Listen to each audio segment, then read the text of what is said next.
It is Joey Jordison Wednesday 13. from the Murderdolls, and You are here watching Hot Topic in the UK. Joey, here you're introduced to likes of Led Zeppelin, Sabbath from a young age. oh yeah, Are these major influences of your music? very yes. Well, maybe definitely more my drumming style. Yeah. You know, and definitely Black Sabbath, of course. You know, Yeah. forefathers of like what is heavy metal, pretty much, and of course John Bonham helped develop my style as a drummer. So yeah, those two. I mean, they're gods. You can't say anything.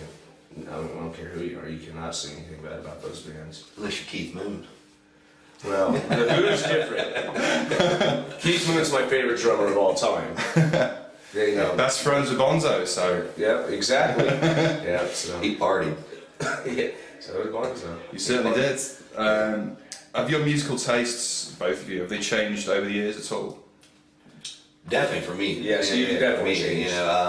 Like when I first met Joey, I was 25, and I was just this guy that liked nothing but punk and like glam music, and but he liked we liked a lot of the same stuff, but I was just closed off. I was like, I hate it if it's not like this, I didn't like metal. I never listened to Slayer. I used to their video come on Headbangers Ball, like, oh, they're the scary guys. I want I didn't like it, and but since the Murderdolls, we took our hiatus in 2003 and stuff. I've just started listening to so much more stuff, and then when he and I got back together last year, recorded a record, he's turned me on to so many more things, and it's such a cool thing. It's like opened my mind up because, as you get older and stuff, you keep listening to the same stuff. It just, it kind of goes nowhere. And for me, it's like it's all these new things and all these new ideas, all these new bands he's turned me on to, and they're not new bands by any means. They're new to me, and it's kind of cool. I'm kind of glad I waited on some of this stuff so I'm not burnt out, because now I've got all these new bands and things I'm into. So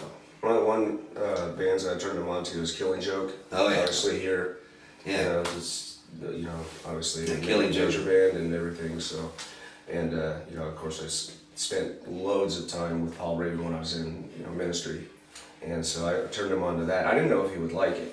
And he, that spoke to me. I'm like, dude, you just listen to it, see if you like it, because I think like where you're at now, like when we got back together, because we hadn't really seen each other for a while. Yeah. Like I could kind of see where your mindset's at. I'm like, just try and listen to this. So oh yeah, and now we can't walk in our dressing room without hearing it. yeah, That's cool. Yeah. Did you ever have any other career aspirations, either of you, or is it always just about music, being in a band? just keep learning and climbing and keep making more records, and like that's the thing about being a true artist. And like, I'll just speak it for myself, just before Wednesday, it's just that I'm never satisfied, and I always like, okay, I climbed this mountain, I got here. What are the mountains kind of climb? It doesn't mean popularity or record sales. Yeah.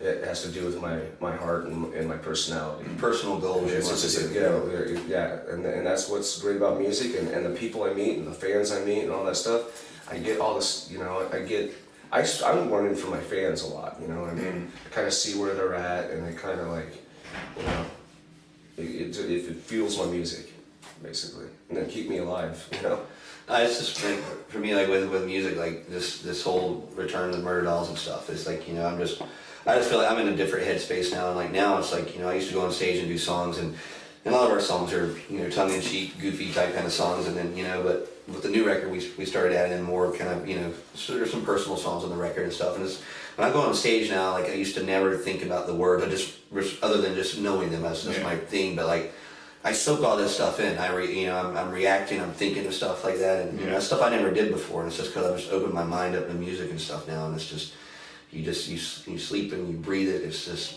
it's part of you. So I mean, you guys from the first record, when you say now it was almost like a demo. Beyond the Valley was like it was. Yeah. I mean, that's no lie. yeah, and now It's not like we got a record contract and we went and made that record. yeah. That was recorded, all that stuff. Yeah. Way before it was even considered to be a record on Roadrunner. Mm-hmm. Yeah, when we sent it to him, like, oh, that's cool. You've been described as Motley Crue meets Misfits. What 2 words best describe your sound? I don't know. I mean, the If you Misfits. use area, you say power slop. Power slop. It was more of a power slop. That's from the movie Airheads, but we're not. That's it. 2 words. Power slop. That's from the movie Power Airheads. slop. Yeah, we're power. But you know that we're a power slop. We're power We're more slop. We're not metal. We're not thrash. We're kind of like I don't know. We're like a power slop. More Power of slop. a, Power slop. like, you know. But no, it's like, you know, we always get the Motley and the Misfits compared, which is great because we love both of those bands. And but you know, I think that was more so maybe toward the first record because the new record took on a whole new element and. You know, there's a much heavier aspect to it and stuff, and we've incorporated a lot of the bands we were talking about. And you said our styles changed. A lot of that got incorporated into this record. So I think maybe old Murderdolls was definitely Motley Misfits kind of thing, and I think this new version is just, I don't know, it's the new version. Yeah, that's what it is. So I don't have a name for it yet. Power slop. It's really not a power slop. It's not a power slop. It's not. No. Okay, so it's not. But we like the word slop. Yeah, if you had to pick 2 words, you put 2 words together, it's just Murderdolls. Yeah, there you go. Cool. Good answer. Good answer. Man, I went to school. I tried. Over the years, you guys have toured with some pretty big acts. What's been the craziest things that have happened on tour Oh, every day.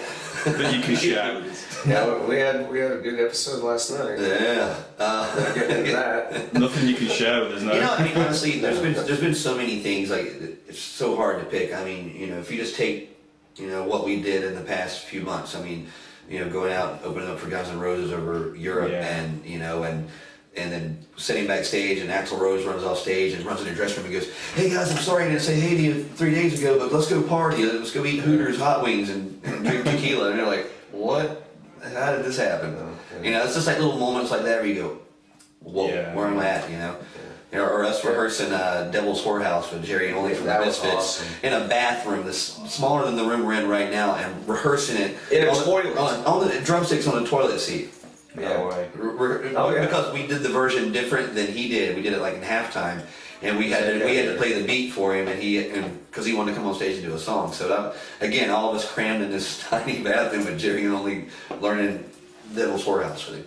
Wow. That was cool. That was another like, how'd you get here? And that was awesome.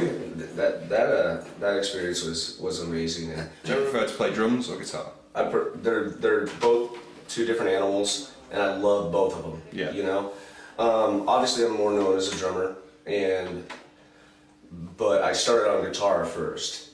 So they're 2 different things. You know, like with Slipknot and everything. You know, and I never think about the drum parts when I'm writing a song. You know, always on guitar. So they're 2 different passions. Like when I'm on drums, I'm definitely more focused and it's definitely more technical and it's very, very proficient and all that stuff. With guitar, I get to let loose a lot more, you know, and that's what I really love. And that's why, I really wanted to do the Murderdolls in the first place. First of all, because I could go out and do like another just metal band. I wanted to, we were taking a break for so long. I'm like, I just want to do something different. And then, when I found Wednesday, it's like, this is perfect. This is a perfect opportunity to go out and play guitar. 3 chords, let's go out and go have a good time. Punk rock, Yeah. and just keep it street and so they're definitely 2 different animals. So I love them equally the same. Yeah. Not one that's different from the other. You doubled up last year with Rob Zombie on tour, and you were playing guitar first and then drums. Yeah, That must have been pretty tough. I mean, how did you cope with that? I had my cat Moki. Oh, excellent! Moki definitely helps. So he came on tour with you? We would go out, it's like I go into different modes, and this also is like going from guitar to drums. Like when I get in my guitar phase, I go into one element of like my personality. It's almost like I got split personality somewhere. Yeah. And then we go on the bus and they start partying, and then I have to simmer down because I got to get ready for Zombie. You do And so power I nap. I get my power nap, and I get my cat, and then I just sit there. And, he purrs, and then I go to sleep, and I go up and slay with Zombie. And then we all stand behind him while he plays all, Zombie. yeah, they keep like all the Murderdolls guys. They kept me going the whole tour. I have to honestly say, these are my brothers, and they're my gang, and they'd come up and they'd always do something stupid. Yeah. Like they just make me laugh with stupid stuff. And the band manager was, if people know, from the videos that we made, he's also doing Zombie, which I start up in like a few days. 5 days. Yeah, 5 days. Yeah, 5 you know better than me. 5.5. I think so. See, that's why I rely on these guys. But yeah, the manager come up and he'd always get me riled up. So it was cool. That was a fun tour. Yeah, we had a blast on that, man. For you to do double duty and for Well, I me gotta come outside wanting to see, have us play and then Cooper and then Zombie. It was just like the coolest That was the tour coolest ever. tour, man. Yeah. Like Halloween vacation. We played a show and George Romero was signing. It was a horror convention in America, and he signed Joey's Dawn of the Dead poster. And we're always going around. So we had it in our bus. Yeah. It's all decorated with horror posters and everything. And we're always saying our little catchphrase is, "I need this." From the movie The Jerk with Steve Martin. Oh Yeah. So we always walk around. We're always going, "I need this." And we had everybody on the Zombie Cooper tour and the crew just walk around. "I need this. I need." If you look on our dressing room sign, it says, "I need this." The whole Mayhem Festival when I was touring was I'll zombie. show the camera. Oh yeah, that. There it is. That's Steve Martin from The Jerk, and it says, "I need this." So look that up out there. You'll enjoy this film. When we were doing a signing, like during the Mayhem Festival, we were doing a signing promoting the record, and I was touring with Zombie. And we were saying it all the time, and and next thing you know, the whole fucking tour was it's like, all right, shit. 25 bands. What show was it that we came out of the bus and everyone was stomping, "I need this"? The fans? That was somewhere in Germany. that was what it was.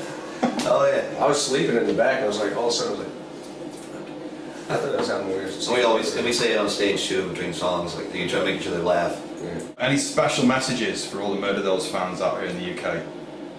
Just always the same thing is we just always say that our fans, especially here in the UK, are just, they made this our home. This is our home away from home. It's like, it's a place that embraces us, and we wouldn't be there without our fans, and we thank them every day, and just, we're excited to be back again after all these years, and, we hope people will stick around and, keep the name out there, because, without them we wouldn't be here.